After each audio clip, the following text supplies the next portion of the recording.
El aroma a papel envejecido y a cuero curtido era el único aire que Lara Valdés, a sus 24 años, sentía como propio. Sus dedos, finos y precisos, se deslizaban sobre la espina dorsal de un volumen del siglo XVIII, sintiendo las grietas del tiempo como si fueran las cicatrices de una piel conocida. En el silencio de El refugio del lector, la librería familiar enclavada en el corazón del barrio de las Letras de Madrid, cada crujido del suelo de madera y cada mota de polvo danzando en 1900. El haz de luz que se colaba por el ventanal eran parte de su liturgia personal. Era una restauradora de historias ajenas, una guardiana de pasados que no le pertenecían, mientras el suyo propio permanecía intacto, sellado, como una primera edición que nadie se había atrevido a abrir. Su mundo era un santuario de orden y belleza frágil, pero una sombra fría y corporativa se alargaba ya sobre sus muros, amenazando con convertir su refugio en escombros. Si quieres descubrir qué amenaza se cierne sobre su refugio y cómo cambiará su vida para siempre, mira hasta el final. Te invito a suscribirte al canal y comentar desde dónde nos estás viendo. Continuamos.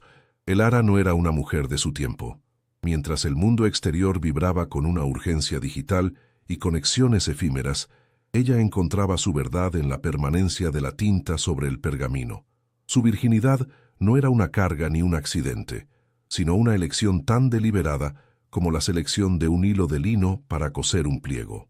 Era una romántica empedernida, una idealista que había decidido proteger su corazón y su cuerpo con la misma devoción con la que protegía un manuscrito frágil del tacto indebido.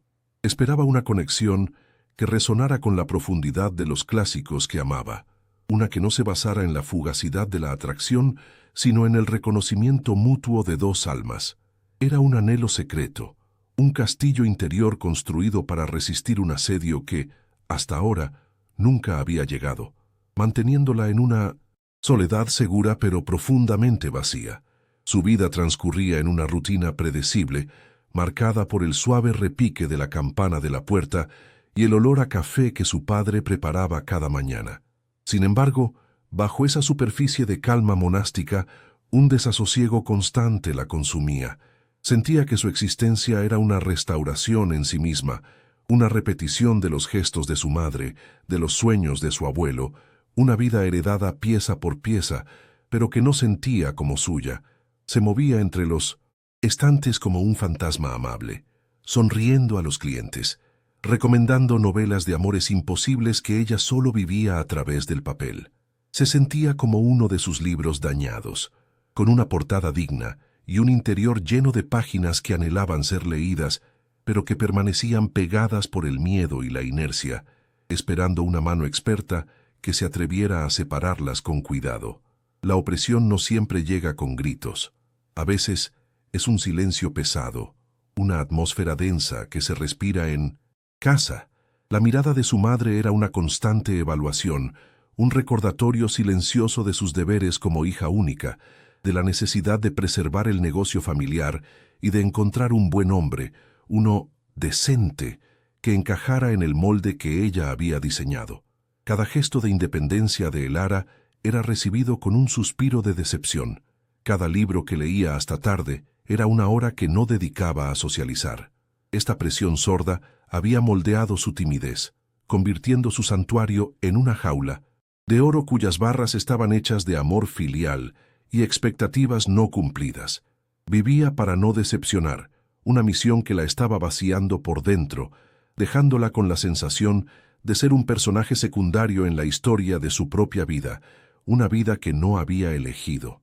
El golpe llegó en un sobre de color marfil, tan impersonal y frío como su contenido. No era una carta, sino una notificación. El edificio que albergaba su hogar y la librería durante 3 generaciones había sido adquirido por un conglomerado inversor, Castle Enterprises. Las palabras legales impresas en una tipografía nítida y cruel hablaban de reestructuración, optimización de activos y un plazo de 90 días para el desalojo. Lara sostuvo el papel entre sus manos, el mismo papel que a diario trataba con reverencia, pero este carecía de alma. Sentía cómo el suelo bajo sus pies se convertía en arena, cómo las estanterías cargadas de historias se tambaleaban. El mundo exterior, ese que siempre había mantenido a raya, acababa de derribar su puerta con la fuerza brutal de un contrato, amenazando con borrar no solo su futuro, sino también el único pasado que conocía. Aquella noche, el silencio de la librería ya no era reconfortante, sino premonitorio. El ara caminaba por los pasillos oscuros, acariciando los lomos de los libros como si se despidiera de viejos amigos. Cada título parecía una burla. Grandes esperanzas, orgullo y prejuicio, el amor en los tiempos del cólera. Eran historias de lucha, pasión y supervivencia, pero ella se sentía completamente desarmada, una heroína sin un solo recurso a su disposición.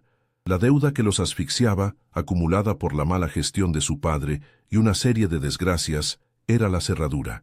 La carta de Castle Enterprises era la llave que la sellaba definitivamente. Por primera vez en su vida, el refugio de las historias no era suficiente. Se dio cuenta de que para salvar su mundo de papel, tendría que adentrarse en el mundo real, un lugar hostil y desconocido para el que no estaba preparada. Frente al escaparate, la noche de Madrid le devolvía un reflejo que apenas reconocía. No era la restauradora tranquila, la soñadora tímida. En sus ojos oscuros había nacido una determinación fría, forjada en la desesperación. Si el mundo funcionaba con reglas de poder y dinero, entonces aprendería a jugar. Investigó el nombre del hombre detrás de la firma, el dueño de su destino, Damián Castell, un nombre que sonaba a acero y a sombra, un titán de las finanzas conocido como el tiburón. El miedo era un nudo helado en su estómago, pero por encima de él, una idea audaz y suicida comenzaba a tomar forma. No suplicaría, no se rendiría, pediría una reunión. Se enfrentaría al monstruo en su propia guarida, aunque eso significara arriesgar lo único que realmente le quedaba intacto, ella misma. La guardiana de libros estaba a punto de escribir su propio capítulo, uno que prometía ser oscuro y peligroso. Madrid se desperezaba con un estrépito de persianas metálicas y el aroma a churros recién hechos que se colaba por las rendijas del viejo portón. Pero dentro del refugio del lector, el tiempo se había detenido. Para el ara, la ciudad era un murmullo lejano, una bestia vibrante y moderna que vivía al otro lado del cristal. Su universo se contraía en los metros cuadrados de la librería y el pequeño piso superior, un ecosistema cerrado alimentado por el pasado. Observaba a las parejas reír en las terrazas, a los grupos de amigos planear sus noches, y sentía una punzada de una nostalgia extraña, la nostalgia por una vida que nunca había sido suya. Era una espectadora en el gran teatro de la existencia, protegida por sus muros de libros, pero también prisionera de ellos, anhelando en secreto el caos y la imperfección del mundo exterior. Su rutina era una liturgia inmutable, una coreografía de gestos precisos que comenzaba con el amanecer. Sus manos, entrenadas en una danza milimétrica, limpiaban el polvo de los tomos más delicados, preparaban los adhesivos naturales y tensaban los hilos de lino en el telar de encuadernación. Cada día era una repetición del anterior, un ciclo de restauración que le proporcionaba una falsa sensación de control mientras su propia vida se desmoronaba silenciosamente. No había cafés con amigas, ni citas torpes, ni noches de cine. Las invitaciones de antiguas compañeras de instituto que siempre declinaba se habían convertido en un eco lejano. Su juventud se estaba consumiendo entre aquellas paredes, sacrificada en el altar de la lealtad familiar, una ofrenda silenciosa que nadie le había pedido explícitamente, pero que todos esperaban de ella sin necesidad de pronunciar una sola palabra. Su madre, Inés, no necesitaba palabras para ejercer su control.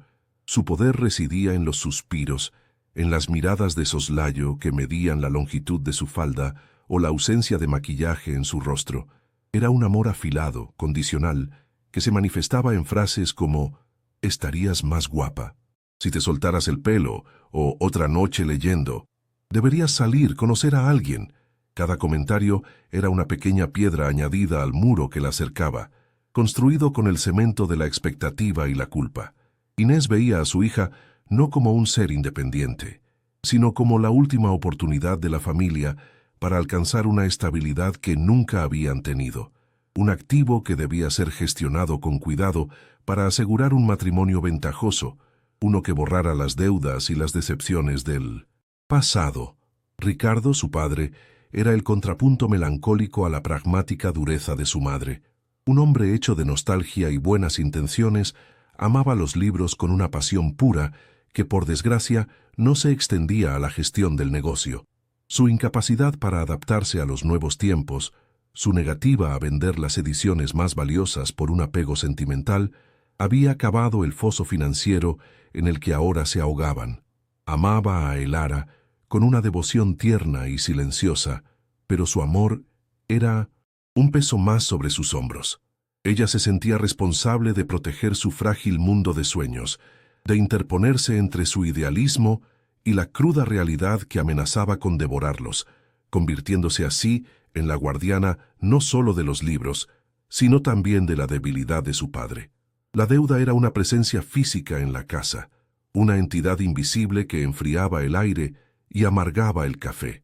Se materializaba en la montaña de sobres con ventanilla que su madre escondía en un cajón de la cocina, en Mislovens, las llamadas de números desconocidos que nadie contestaba, en las conversaciones susurradas de sus padres tras la puerta cerrada de su dormitorio. Elara fingía no oír, pero cada palabra tensa, cada sollozo ahogado de su madre en mitad de la noche, se clavaba en su conciencia. La falta de dinero no solo les privaba de lujos, sino que les robaba la paz, envenenando el ambiente del único hogar que había conocido y convirtiendo cada día en un ejercicio de supervivencia silenciosa, una cuenta atrás, hacia un desastre inevitable. La presión no solo emanaba de sus padres. El barrio, con su red de cotilleos y tradiciones arraigadas, actuaba como un coro griego que sentenciaba su vida. Doña Elvira, la panadera, le preguntaba con una falsa dulzura cuándo iba a asentar la cabeza. Las vecinas la observaban desde sus balcones, comentando en voz baja su soltería como si fuera una extraña enfermedad. Para ellas, una chica de 24 años, culta y hermosa, que no tuviera novio o planes de boda, era una anomalía, un fracaso. Sentía sus miradas como pequeños alfileres sobre su piel, recordándole constantemente que no encajaba en el molde, que su anhelo de un amor profundo y real era visto como una excentricidad infantil en un mundo que funcionaba a base de acuerdos prácticos y expectativas cumplidas. A veces, en la soledad de su taller, a la luz de la lámpara de flexo, Elara se permitía soñar con la huida. Se imaginaba en una pequeña ciudad costera, regentando una modesta tienda de grabados, donde el único sonido fuera el de las olas, y nadie conociera su apellido ni la historia de sus deudas. Hojeaba en secreto folletos de cursos de historia del arte en Florencia, sintiendo el cosquilleo de una vida posible, una vida elegida. Pero esos sueños se disolvían siempre al chocar contra la dura realidad. La imagen del rostro cansado de su padre, la mirada suplicante de su madre, el peso del legado familiar sobre sus hombros, todo ello era un ancla que la mantenía amarrada a ese puerto, incapaz de levar anclas y navegar hacia su propio horizonte. El piso superior, su hogar, era una extensión de la librería, oscuro, atiborrado de muebles heredados que olían a naftalina y a tiempo detenido. Su dormitorio, aunque era su refugio personal, se sentía más como una celda. La única ventana no daba a las bulliciosas calles de Madrid, sino a un patio interior sombrío y húmedo, un pozo de ladrillo donde los sonidos rebotaban con un eco melancólico. Desde allí solo podía ver los tendederos de los vecinos y un trozo de cielo gris siempre encapotado. Esa vista limitada era la metáfora perfecta de su existencia. Podía intuir el vasto mundo que existía más allá, pero su perspectiva estaba permanentemente obstruida por los muros de sus obligaciones, una prisión sin barrotes visibles, pero igualmente inexpugnable. La estrategia de su madre se volvió más directa. Una tarde, con la excusa de tomar un café, le presentó a Javier, el hijo del farmacéutico. Era un joven predecible, con un traje que le quedaba ligeramente grande y una conversación que era un monótono inventario de sus logros materiales, su coche nuevo, su reciente ascenso, sus planes de comprar un piso en las afueras. Mientras él hablaba, Elara se sentía como uno de sus libros antiguos siendo tasado, examinada, valorada por su potencial como esposa decorativa y madre sumisa. Sonreía y asentía, interpretando el papel que se esperaba de ella, pero por dentro sentía un grito helado. Aquella era la vida que su madre había planeado para ella, una existencia segura, respetable y completamente vacía de pasión o alma. Esa noche, tras despedirse del pretendiente con una cortesía gélida, Elara se miró en el espejo antiguo del pasillo. La mujer que le devolvía la mirada no era ella, era una construcción, un personaje diseñado para agradar, para obedecer, para sacrificarse. El rostro pálido, los ojos grandes y asustados, la postura encogida, todo en ella hablaba de resignación. La notificación de Castell Enterprises había sido una sentencia de muerte para la librería, pero en ese instante comprendió que también podía ser su única y terrible liberación. Permanecer allí significaba aceptar un destino como el que Javier le ofrecía. La ruina económica era un abismo, pero la asfixia lenta de una vida no deseada era un infierno mucho peor. Por primera vez, el miedo a lo desconocido fue superado por el pavor a lo conocido. El rascacielos de Castell Enterprises se alzaba como una aguja de obsidiana y acero, perforando el cielo de Madrid con una arrogancia gélida que desafiaba la calidez de la arquitectura circundante. Era un monumento al poder, un monolito sin alma cuyas ventanas espejadas reflejaban una versión distorsionada y fría de la ciudad, negándole cualquier acceso a su interior. Cada línea del edificio era una declaración de intenciones, precisión, dominio y una absoluta indiferencia por lo orgánico o lo sentimental. Para Elara, que venía de un mundo de madera crujiente y papel frágil, aquel lugar era la encarnación de la fuerza que amenazaba con pulverizarla. Poner un pie en su interior no se sentía como un acto de valentía, sino como una rendición, el primer paso hacia un territorio enemigo del que intuía que no saldría indemne, un mundo regido por leyes que ella ni siquiera comprendía. Atravesar el vestíbulo fue como sumergirse en un acuario de silencio y lujo minimalista. El mármol blanco bajo sus pies se extendía como un desierto helado y el único sonido era el eco apagado de sus propios zapatos, un latido nervioso en la inmensidad del espacio. El aire era frío, filtrado, desprovisto de cualquier olor humano.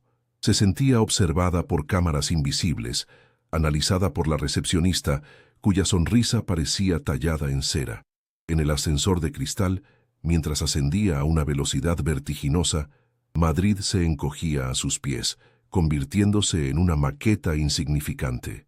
Se aferró a la carpeta que contenía la historia de la librería, su única arma, sintiéndose como una anacrónica figura de papel a punto de enfrentarse a un dios de metal, una intrusa en un Olimpo corporativo donde no había lugar para la nostalgia. La planta 38 era aún más silenciosa, un santuario de poder suspendido sobre el caos de la ciudad. Una secretaria de eficiencia robótica la guió con un gesto de la mano hacia una zona de espera que parecía la sala de un museo de arte moderno. Un sofá de cuero negro, una mesa de cristal sin una sola mota de polvo y una pared de vidrio que ofrecía una vista panorámica de todo Madrid. Elara se sentó en el borde del sofá, sin atreverse a apoyarse.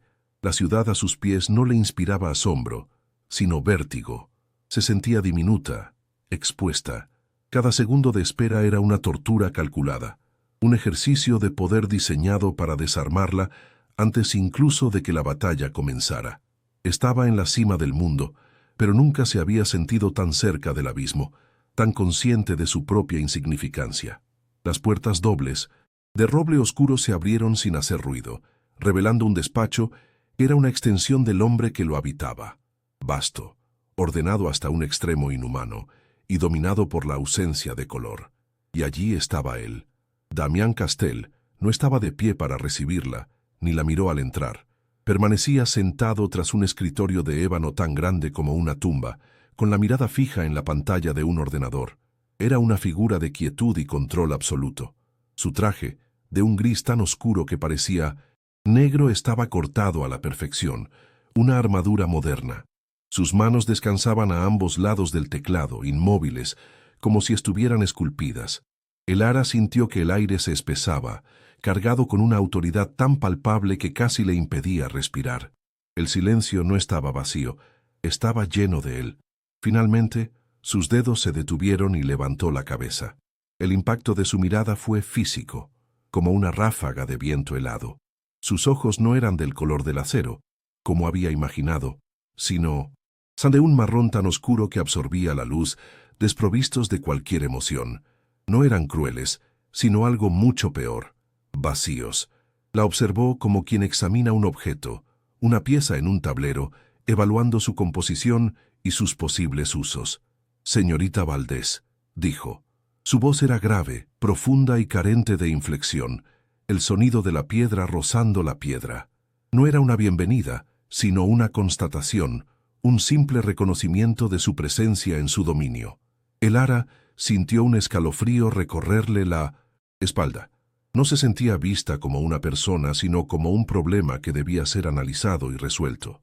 Elara tragó saliva, obligando a sus músculos a obedecer, y dio un paso adelante. El sonido de su propia voz le pareció frágil, un susurro en la catedral de silencio de aquel despacho. «Señor Castell, gracias por recibirme». Comenzó su discurso, cuidadosamente ensayado durante noches de insomnio, hablando de 3 generaciones de libreros, del valor cultural de El refugio del lector, del alma, que habitaba entre las paredes de aquel edificio. Sus palabras, que en la soledad de su taller sonaban poderosas y justas, aquí se sentían débiles, sentimentales, ridículamente fuera de lugar.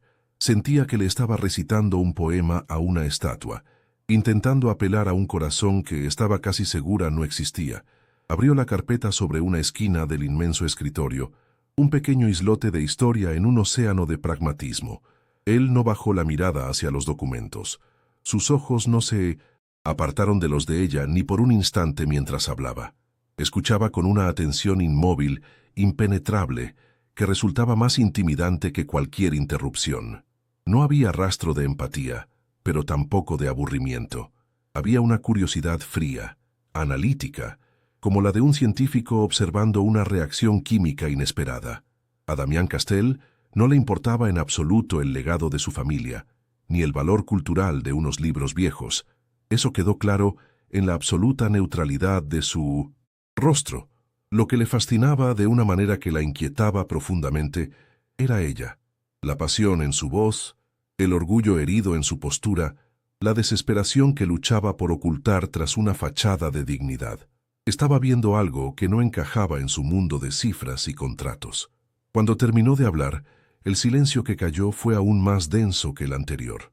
Elara permaneció de pie, con el corazón latiéndole en la garganta, sintiéndose completamente expuesta, como si le hubiera entregado el alma en una bandeja, y él simplemente la estuviera observando, sin decidir aún qué hacer con ella. Entonces, Damián se levantó.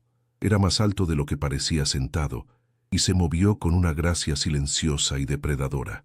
Lenta, deliberadamente, rodeó el escritorio, acortando la distancia entre ellos.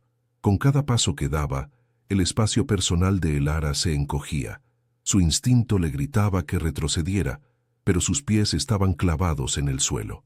Su proximidad era una invasión, una presencia física abrumadora que olía a colonia cara, a poder y a una soledad gélida. Fue entonces, a escasos metros de ella, cuando Elara vio algo más. Mientras su mirada recorría su rostro, no con la vacía evaluación de antes, sino con una nueva intensidad, ella mencionó la palabra familia por última vez, como un último y débil argumento. Por una fracción de segundo, un espasmo casi imperceptible alteró la comisura de sus labios, y en la profundidad de sus ojos oscuros parpadeó algo parecido al dolor. Era una grieta minúscula en una fortaleza de hielo, una herida antigua y mal cerrada que se dejó ver por un instante antes de que la máscara de impasibilidad volviera a sellarse con una frialdad aún mayor. Pero Elara lo había visto. Había visto al hombre herido detrás del monstruo, y esa visión fugaz la desarmó más que toda su calculada indiferencia. Él se detuvo justo frente a ella, tan cerca que podía sentir el calor que irradiaba su cuerpo, en marcado contraste con el frío que proyectaba. La La historia de su librería es irrelevante, señorita Valdés, sentenció con una calma brutal que pulverizó la última de sus esperanzas. Ella bajó la mirada, derrotada, preparándose para ser despedida. Pero él no se movió. Esperó a que volviera a mirarle a los ojos, y cuando lo hizo, añadió una frase que lo cambió todo, una frase que no era una conclusión, sino una apertura a un juego mucho más oscuro y peligroso. Su problema no es el edificio, dijo en voz baja, casi un susurro. Es la solución que... Usted representa lo que ahora me interesa. La dejó allí, de pie con esas palabras resonando en el aire, cargadas de una promesa ambigua y aterradora. Las palabras de Damián Castell habían quedado suspendidas en el aire de su despacho, una promesa y una amenaza entrelazadas. Ahora esas palabras se habían materializado en las paredes de cristal de un ático que flotaba sobre Madrid como una isla de silencio y lujo inalcanzable. El ara se movía por el espacio inmenso y minimalista como una figura de otra época, un delicado grabado sepia perdido en una galería de arte abstracto. Cada superficie era fría al tacto, el mármol italiano, el acero cromado, el cuero negro de los sofás. Era la antítesis de su hogar, desprovisto del cálido desorden de los libros y del olor a madera y a vidas pasadas. Se sentía como uno de los objetos de diseño que adornaban el lugar, hermosa, perfectamente colocada y despojada de toda función que no fuera la de ser observada, una posesión más en el vasto imperio de su dueño. El primer día, él le expuso las reglas del acuerdo con la misma frialdad con la que se lee un informe bursátil. Dormitorios separados en alas opuestas del ático, vidas privadas que no se cruzarían más allá de lo estrictamente necesario. Apariciones públicas conjuntas, ensayadas y perfectas, para las que recibiría instrucciones precisas. No habría preguntas sobre su pasado, ni ella debería ofrecer detalles del suyo. Esto es una transacción, señorita Valdés. Su familia obtiene seguridad, yo obtengo estabilidad. Las emociones son un pasivo que no podemos permitirnos, sentenció. Su voz era una barrera de hielo. Sin embargo, mientras hablaba, sus ojos oscuros la recorrieron con una intensidad que contradecía su tono desapasionado, como si estuviera memorizando cada detalle de su nueva adquisición, buscando fisuras antes incluso de que aparecieran. La transformación comenzó con un asalto a su identidad. Una estilista de renombre, con una sonrisa tan afilada como sus tijeras, apareció en el ático con percheros repletos de prendas que parecían susurrar el precio de su libertad. Los vestidos de seda se deslizaban por su piel como una caricia ajena. Los tacones la elevaban a una altura que no sentía suya, y las joyas brillaban con un fuego frío en su cuello. Su ropa de lana, sus faldas sencillas y sus zapatos planos fueron empaquetados y guardados, borrando a la helara librera para dar paso a la señora Castell. Mientras se miraba en el espejo, vestida con la elegancia de una extraña, sintió una oleada de pánico. No solo había vendido su futuro, estaba permitiendo que borraran su pasado, convirtiéndola en un lienzo en blanco sobre el que Damián Castell pintaría su obra maestra de conveniencia. Una tarde, buscando un refugio en la única estancia que le recordaba vagamente a su hogar, la biblioteca del ático, descubrió una anomalía. Entre los impecables volúmenes de economía y estrategia empresarial, encontró un ejemplar pequeño y desgastado de 20 poemas de amor y una canción desesperada, de Neruda. Las páginas estaban manoseadas con anotaciones a lápiz en los márgenes, hechas con una caligrafía apasionada y juvenil. Era una reliquia de un hombre que alguna vez debió sentir algo. Justo cuando sus dedos rozaban una de las notas, él apareció en el umbral. Su mirada se clavó en el libro y su rostro se convirtió en una máscara de furia helada. «No toque eso», ordenó con una voz tan cortante que el ara sintió el golpe. Le arrebató el libro y lo guardó en un cajón bajo llave, cerrando con él la única puerta que había encontrado hacia su alma. Las cenas se convirtieron en un ritual de tensión silenciosa. Se sentaban en extremos opuestos de una larga mesa de comedor de cristal, con la ciudad de Madrid extendiéndose a sus pies como una galaxia indiferente. El único sonido era el tintineo de la plata contra la porcelana, un metrónomo que marcaba el lento pasar de los minutos. El Ara aprendió a observarlo sin ser descubierta, estudiando la forma en que sostenía su copa de vino, la tensión perpetua en su mandíbula, la manera en que sus ojos se perdían a veces en el horizonte nocturno, revelando un atisbo de una soledad tan vasta como el espacio que los separaba. El silencio entre ellos no era vacío, sino denso y cargado. Era un lenguaje en sí mismo, lleno de preguntas no formuladas, deseos reprimidos y una conciencia mutua que crecía en la oscuridad como una planta tenaz. Su primera aparición pública fue en una gala benéfica en el Tynxintum Teatro Real. Al bajar del coche, él le ofreció el brazo y su tacto a través del guante de seda fue una descarga eléctrica que la recorrió por completo. Mientras caminaban por la alfombra roja, sintió el peso de su mano en la curva de su espalda, un gesto de posesión para el mundo, pero que para ella se sintió extrañamente protector. Las miradas de la élite madrileña se posaban sobre ella, curiosas, evaluadoras. Se sentía como una impostora, una pieza de atrezo en una obra que no entendía. Damián se movía entre la multitud con la seguridad de un depredador en su territorio, presentándola con una formalidad impecable, pero su cuerpo nunca se relajó junto al de ella, manteniéndola anclada a su lado, un satélite forzado a orbitar su gélido sol. Durante la cena, sentados en la mesa principal, un rival de negocios de Damián, un hombre mayor con ojos de reptil llamado Valeriano Montero, dirigió su atención hacia ella. «¿Y usted, querida? ¿De qué ilustre familia procede?», preguntó con una sonrisa condescendiente, su tono dejando claro que ya conocía la respuesta. El Ara sintió cómo la sangre abandonaba su rostro, preparándose para la humillación pública de sus orígenes. «Mi familia regenta una pequeña librería», respondió con una dignidad que le costó un esfuerzo sobrehumano. Montero soltó una risita burlona. «Ah, qué pintoresco, Damián, siempre con tu gusto por las antigüedades exóticas». La mesa quedó en silencio, esperando la reacción del tiburón, y el Ara deseó que la tierra se la tragase, expuesta y ridiculizada ante el mundo de su marido. La reacción de Damián no fue la indiferencia que ella esperaba. No levantó la voz. Simplemente dejó su copa sobre la mesa con una lentitud deliberada, y el sonido del cristal contra el lino pareció un trueno en el silencio. Luego clavó sus ojos oscuros en Montero y con una calma que helaba la sangre dijo: «Valeriano, mi esposa tiene más clase en la uña de su dedo meñique de la que tú has acumulado en toda tu patética vida de nuevo rico. Su familia construye y preserva. Tú solo sabes destruir. Vuelve a dirigirle la palabra de esa forma y me aseguraré de que tu próximo negocio sea vender pañuelos en una estación de metro». La amenaza era tan brutal y precisa que Montero palideció. Por primera vez el Ara vio la ferocidad detrás de la frialdad y se dio cuenta, con un escalofrío, de que la había defendido. El viaje de vuelta al ático transcurrió en un silencio aún más denso que el de sus cenas. La tensión dentro del coche era un campo magnético que los mantenía pegados a sus respectivos asientos, incapaces de moverse o hablar.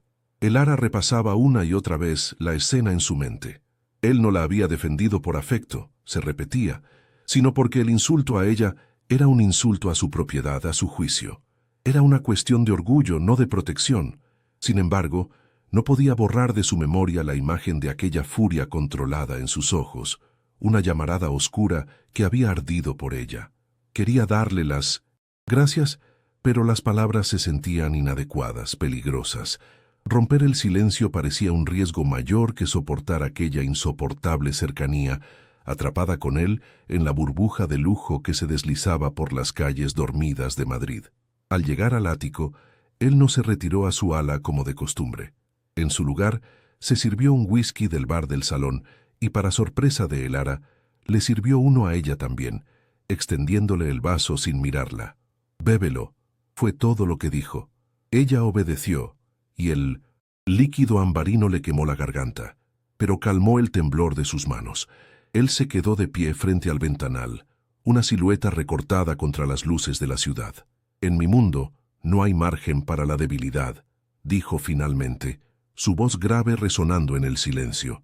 «Cualquier cosa que me pertenece se convierte en un reflejo de mi fuerza, o en un objetivo para mis enemigos. Lo de esta noche ha sido una simple maniobra estratégica para eliminar un objetivo. Sus palabras eran un intento desesperado por reconstruir el muro entre ellos, por reducir su acto a una fría transacción. Pero Elara, envalentonada por el whisky y por la extraña intimidad del momento, no lo aceptó. Dejó el vaso sobre una mesa y se acercó a él, manteniendo una distancia prudente. «Yo no soy una de sus empresas, señor Castell. No soy una estrategia ni un objetivo. Y desde luego», añadió, su voz ganando una fuerza que no sabía que poseía, «no soy una debilidad». Él se giró lentamente para encararla, y por primera vez ella no bajó la mirada. Vio sorpresa en sus ojos, un destello de algo que podría haber sido respeto. La había desafiado, se había negado a aceptar el papel que él le había asignado. El aire entre ellos crepitó, cargado de una nueva dinámica. Ya no eran solo un millonario y su esposa comprada. Eran un hombre y una mujer, dos fuerzas opuestas atrapadas en la misma órbita. Los días que siguieron estuvieron marcados por una hiperconciencia de la presencia del otro. Elara se encontraba siguiendo el eco de sus pasos sobre el mármol, reconociendo el discreto aroma de su colonia en el aire mucho después de que él hubiera abandonado una habitación. Un roce accidental de sus manos, al coger la misma jarra de café por la mañana, se convirtió en un evento cataclísmico, una explosión silenciosa que dejaba su piel ardiendo durante horas. Él, por su parte, parecía igualmente afectado. Lo sorprendía observándola cuando creía que no se daba cuenta, con una expresión indescifrable en su rostro.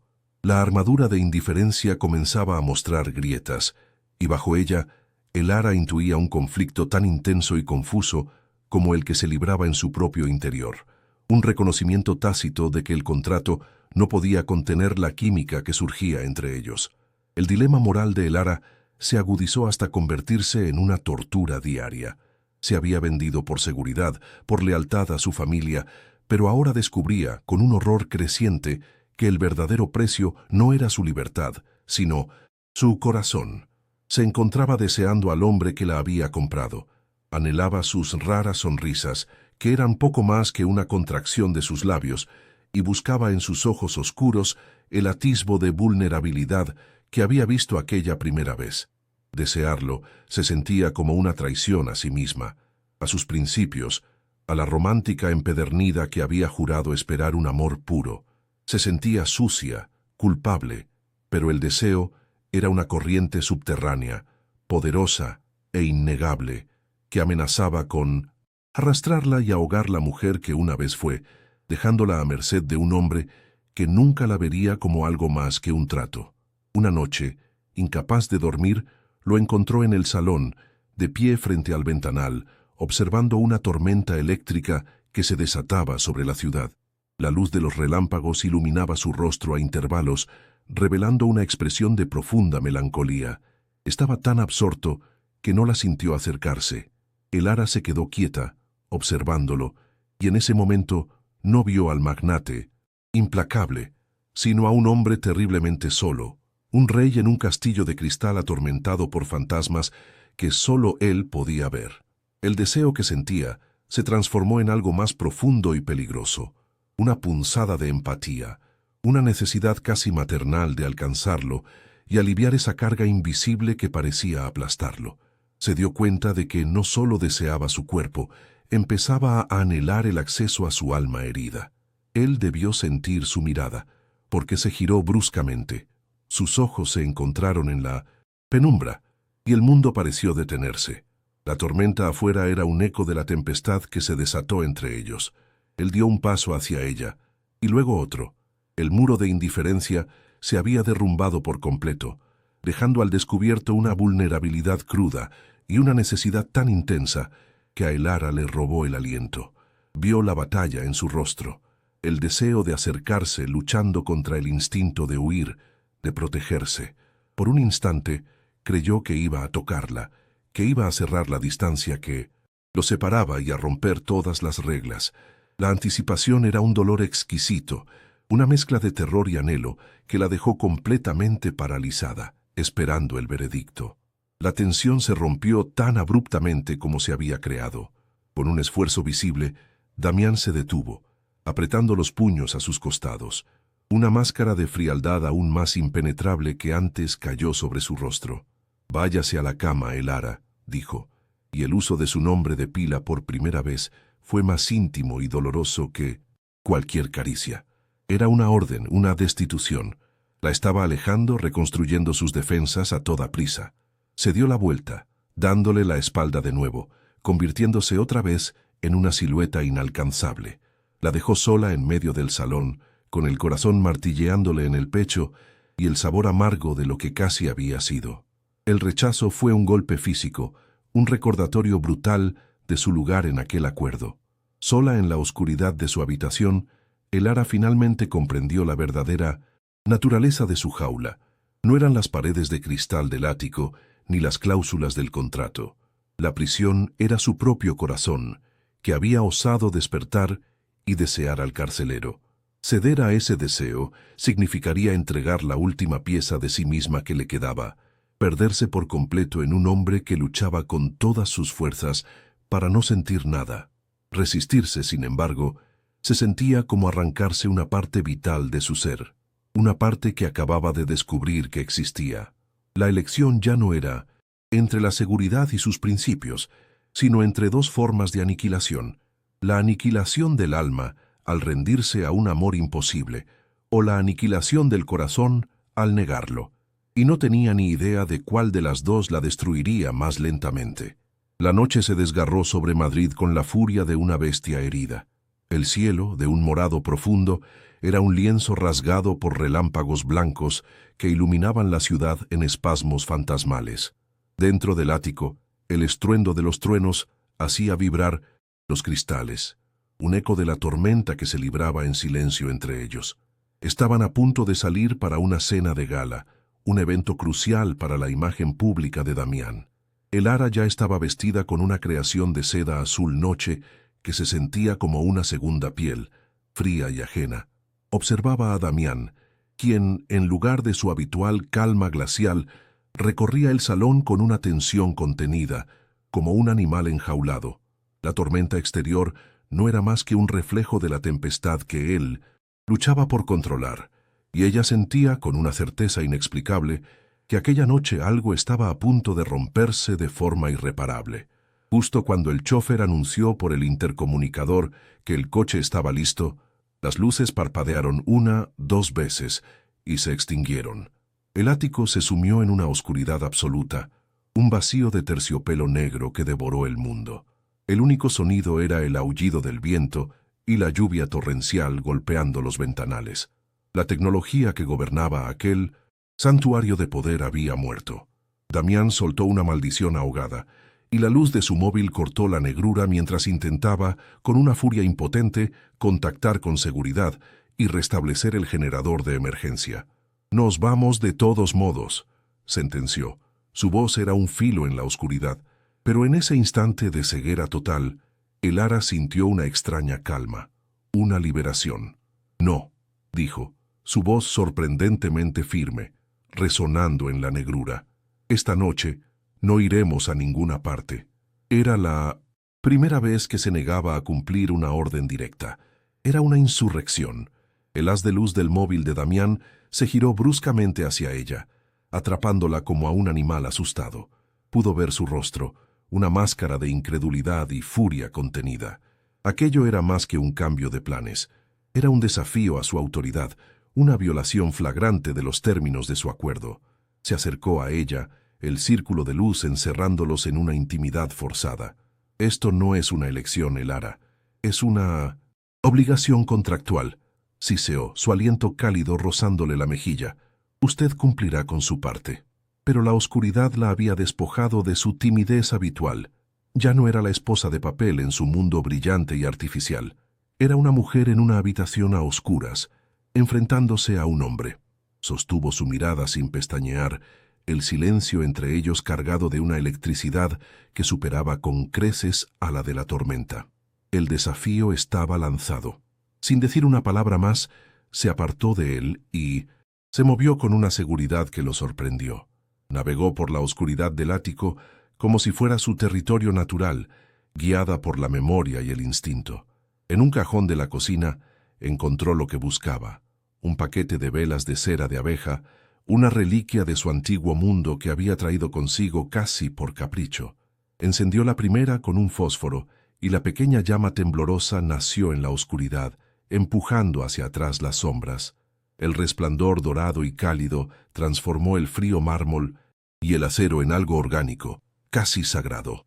La luz no era la fría y eficiente electricidad de Damián. Era una luz viva, imperfecta y real. Era la luz de su mundo, invadiendo el de él, creando un santuario en medio de la negrura. Regresó al salón, colocando varias velas en la mesa de centro. El espacio se llenó de una luz danzante que suavizaba los ángulos afilados y convertía el ático en una cueva íntima y protectora. Damián seguía de pie junto al ventanal, una silueta imponente recortada contra los destellos lejanos de la tormenta. Su rigidez era la de un hombre al borde del precipicio. El ara se acercó en silencio, y cuando estuvo a su espalda, preguntó con una voz apenas audible, pero que cortó el aire: ¿Qué es lo que te da tanto miedo, Damián? La pregunta no era una acusación, sino una caricia, una llave ofrecida a una puerta que siempre había estado cerrada. Él no se movió, pero sintió cómo el impacto de sus palabras recorría su cuerpo, desarmando capa por capa la armadura que con tanto esmero había forjado a lo largo de los años. Él se giró lentamente. A la luz de las velas, su rostro era un campo de batalla donde el orgullo luchaba contra una vulnerabilidad devastadora. Miedo, repitió la palabra, saboreándola como un veneno olvidado. Tengo miedo de la oscuridad, no de esta, dijo, señalando la habitación, sino de la otra, la que se lo traga todo, la que te deja sin nada de la noche a la mañana. Y entonces, por primera vez, habló. Le contó la historia del colapso, de su familia, de la traición de un socio, de la humillación pública, de ver el nombre de su padre arrastrado por el fango.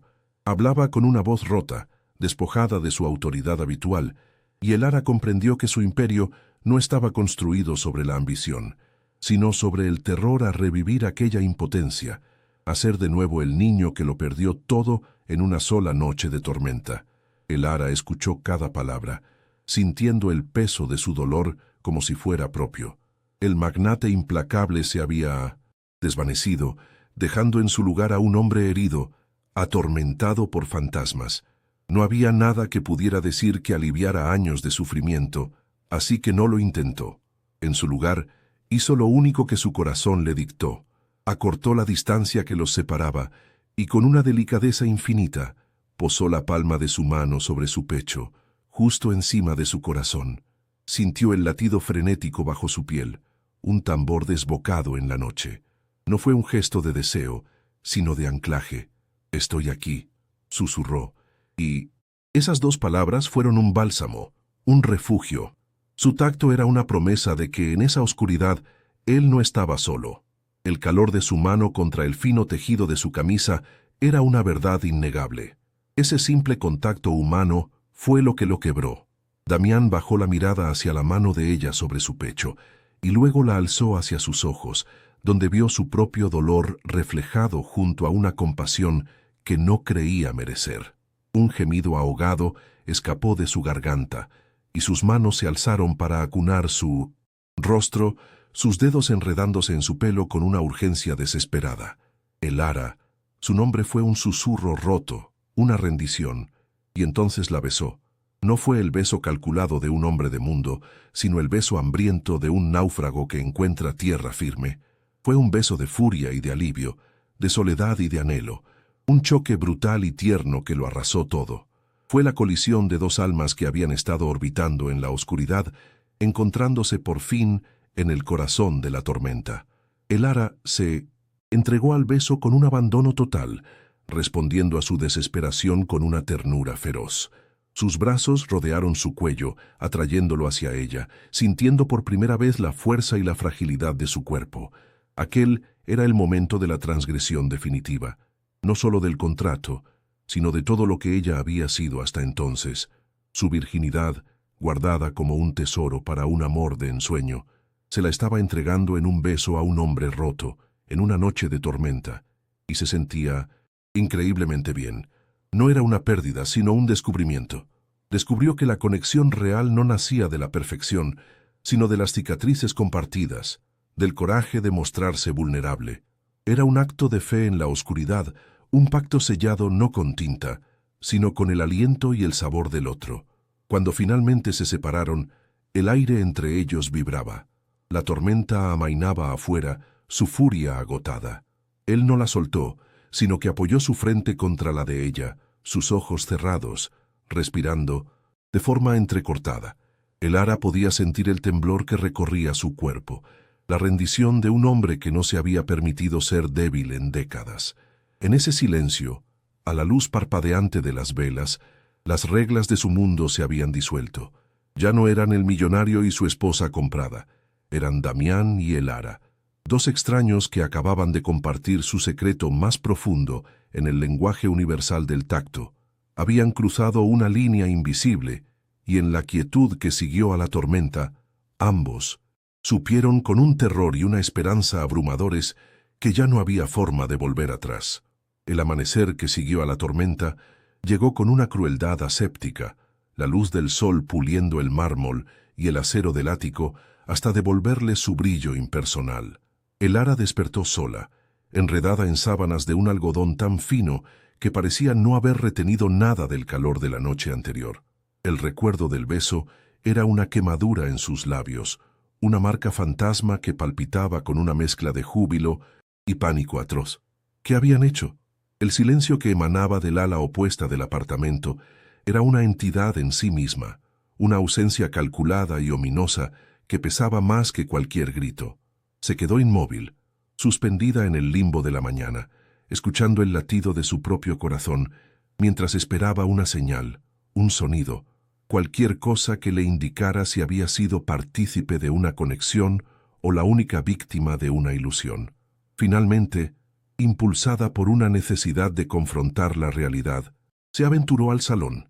Él estaba allí, de espaldas a ella, una silueta perfectamente recortada contra el ventanal, observando la ciudad limpia y resplandeciente. Llevaba un traje impecable, la armadura de vuelta en su sitio. Cuando se giró, su rostro era una obra maestra de la indiferencia, una máscara de hielo pulido donde no quedaba ni el más mínimo rastro del hombre vulnerable que se había quebrado entre sus brazos. No mencionó el beso, ni la tormenta, ni la confesión en la oscuridad. Habló de una junta directiva, de la fluctuación de las acciones en el mercado asiático. Su voz era un instrumento plano y preciso. La pared que se había derrumbado entre ellos había sido reconstruida durante la noche, más alta, más fría y más infranqueable que nunca, y ella se encontraba al otro lado completamente sola. Se dirigió hacia la puerta. Su andar era el de un hombre que ya ha olvidado la habitación que está a punto de abandonar. Se detuvo a su lado, tan cerca que ella pudo percibir el aroma a colonia y a distancia, pero sin llegar a mirarla. Lo de anoche fue un error, sentenció, y su voz, aunque baja, fue una cuchillada limpia y directa. Un lapsus provocado por circunstancias atípicas. No volverá a ocurrir. Hizo una pausa, dejando que el veneno de sus palabras se asentara antes de asestar el golpe final. Recuerde los términos de nuestro acuerdo, el Ara. Esto es una transacción. Sus sentimientos no estaban incluidos en el precio. La puerta se cerró tras él, con un clic suave y, definitivo, un sonido que retumbó en el silencio del ático, como la tapa de un ataúd al cerrarse, sepultando todo lo que había nacido en la oscuridad. Las palabras de Damián se quedaron flotando en el aire, invisibles y tóxicas. El Ara sintió cómo el suelo se desvanecía bajo sus pies, no por el rechazo, sino por la aniquilación. Había reducido la conexión más real y profunda de su vida a un lapsus, a un error de cálculo en su balance emocional. La vergüenza la invadió como una fiebre, quemándole las mejillas, sintiéndose increíblemente ingenua, una tonta romántica que había intentado leerle un poema a una calculadora. Se retiró a su dormitorio, y la opulencia que la rodeaba se transformó. El espacio ya no era una jaula de oro, sino una cámara de tortura exquisitamente decorada. El beso, que horas antes había sentido como una llave que abría su alma, se había convertido en el cerrojo que la encerraba definitivamente en la prisión de su propia y estúpida esperanza. Desesperada por encontrar un ancla en su mundo que se hundía, llamó a su madre. Intentó forzar una normalidad en su voz, preguntando por las ventas de la librería, por la salud de su padre. Pero Inés, con su radar para la debilidad, percibió la fisura en su tono. ¿Ocurre algo, hija? ¿Te está tratando bien ese hombre?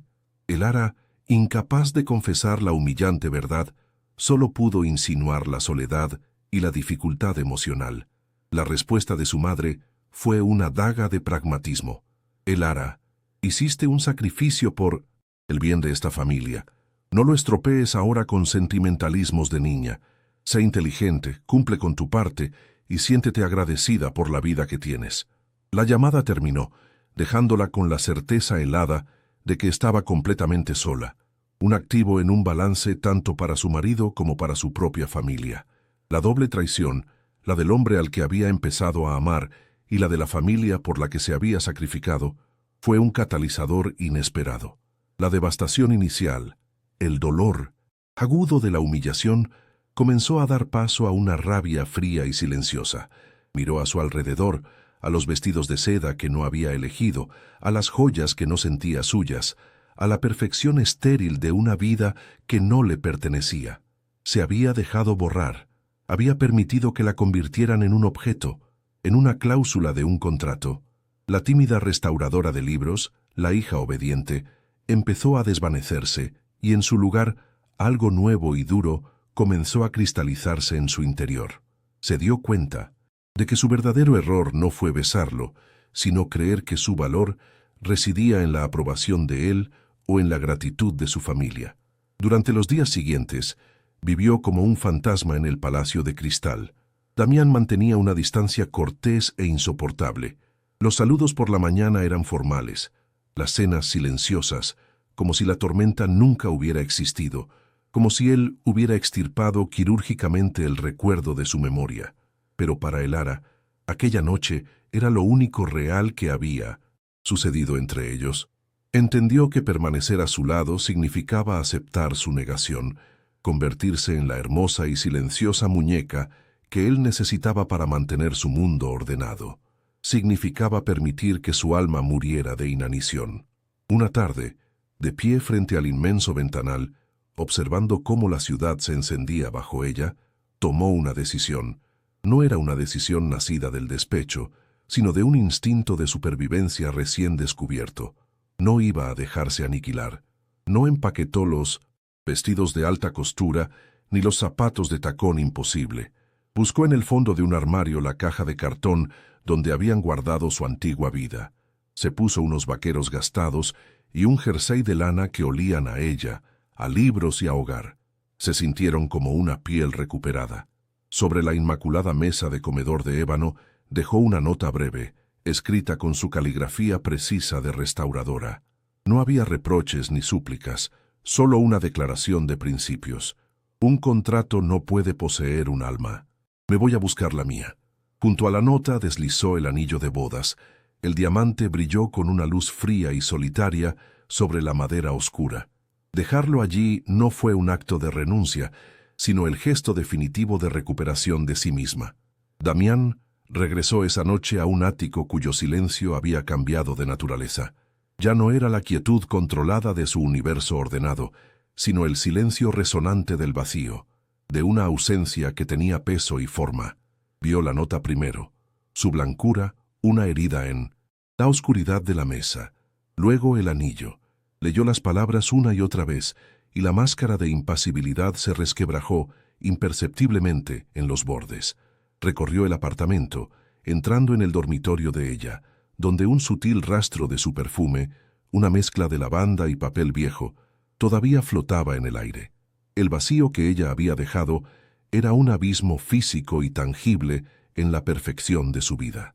La había alejado para protegerse del caos, solo para descubrir que la soledad que había creado en su lugar era un tormento infinitamente peor. El Ara no regresó a la librería de sus padres. Sabía que allí solo encontraría recriminaciones y la presión de volver a su jaula. Con el poco dinero que tenía, se registró en un pequeño y anónimo hotel en el barrio de Malasaña, un mundo vibrante y caótico, muy alejado de la opulencia de Damián.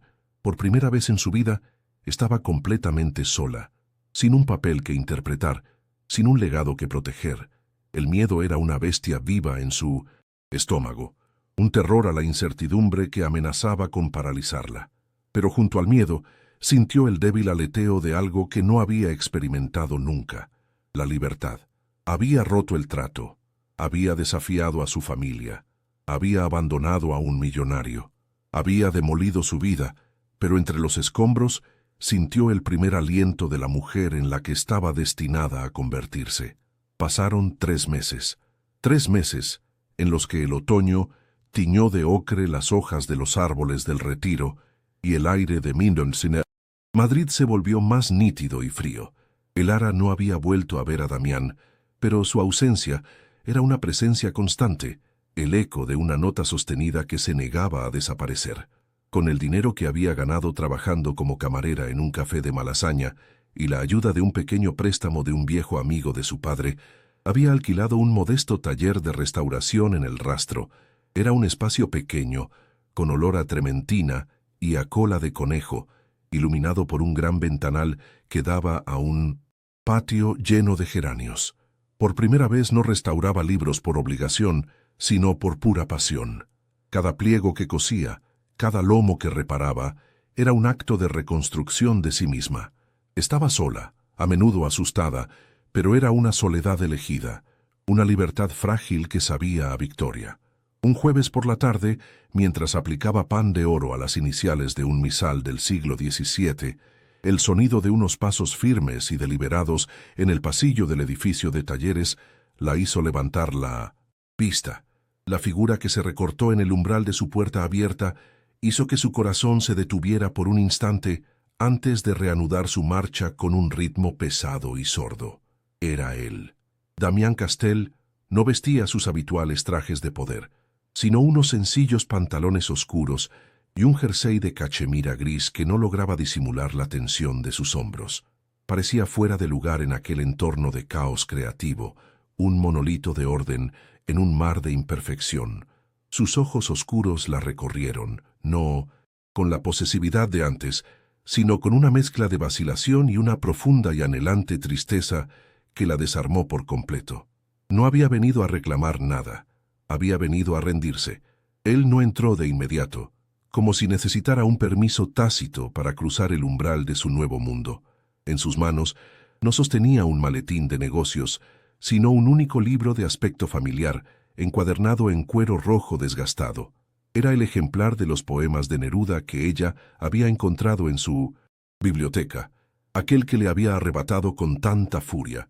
Dio un paso dentro del taller, y el aroma a papel viejo y a tinta del libro se mezcló con el de los disolventes de El Ara, creando una fragancia nueva y extraña, la esencia de sus dos mundos colisionando de nuevo, pero esta vez en el territorio de ella. «Creí que debías tenerlo», dijo. Su voz era más grave y menos segura de lo que ella recordaba. «Pertenecía a mi madre. Fue lo único que pude salvar de la casa familiar antes de que lo perdiéramos todo». Era una confesión, una ofrenda de la pieza más vulnerable de su pasado. El Ara se limpió las manos en el delantal, sus movimientos eran lentos, medidos. Se acercó y aceptó el libro.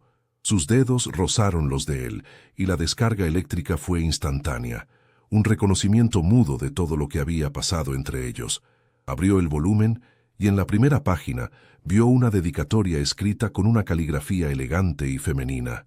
«Para mí, Damián, para que nunca olvides que el amor es el único negocio que vale la pena». Levantó la vista hacia él y en sus ojos vio la verdad de su tormento. Su imperio de frialdad había sido un intento desesperado por proteger el corazón de un niño que había aprendido de la peor manera que el amor podía ser una debilidad fatal. «Gracias», susurró ella, y la palabra no era solo por el libro, sino por la confianza, por mostrarle finalmente la cicatriz que definía su alma. Él la sintió, una única y tensa inclinación de cabeza. No le pidió que volviera, no le ofreció su riqueza ni su mundo. Simplemente se quedó allí, en silencio, permitiéndole verlo de verdad por primera vez. Y en ese silencio, el Ara comprendió que el cierre no venía de las palabras, sino de la aceptación. Él había aceptado el vacío que ella dejó, y ese vacío lo había obligado a confrontar el suyo propio. Ella, por su parte, aceptó que su historia con él no había sido un error ni una humillación, sino una parte crucial de su propio viaje, el fuego que había necesitado para forjar su independencia. No sabían qué les depararía el futuro, si sus caminos volverían a cruzarse o si aquel sería su adiós definitivo. Pero ya no importaba. Habían cambiado, y ese cambio era la verdadera resolución de su historia. Damián se dio la vuelta y se marchó tan silenciosamente como había llegado. El Ara se quedó sola en su taller, con el libro de poemas entre las manos y el olor a lluvia, y a él todavía flotando en el aire. Miró por la ventana, no hacia el horizonte de rascacielos, sino hacia el pequeño patio lleno de vida imperfecta y resiliente. Ya no era la virgen que esperaba un amor de cuento de hadas, ni la esposa de un millonario atrapada en una jaula. Era una mujer que había aprendido que la verdadera restauración no consistía en reparar el pasado, sino en tener el coraje de construir un futuro con los pedazos rotos. El futuro era una página en blanco, esperando ser escrita con su propia tinta. Si quieres imaginar qué escribirán en sus próximas páginas y acompañarnos en nuevas historias que exploran el corazón humano, te invitamos a suscribirte, darle a me gusta, compartir y dejar un comentario sobre lo que esta historia te hizo sentir.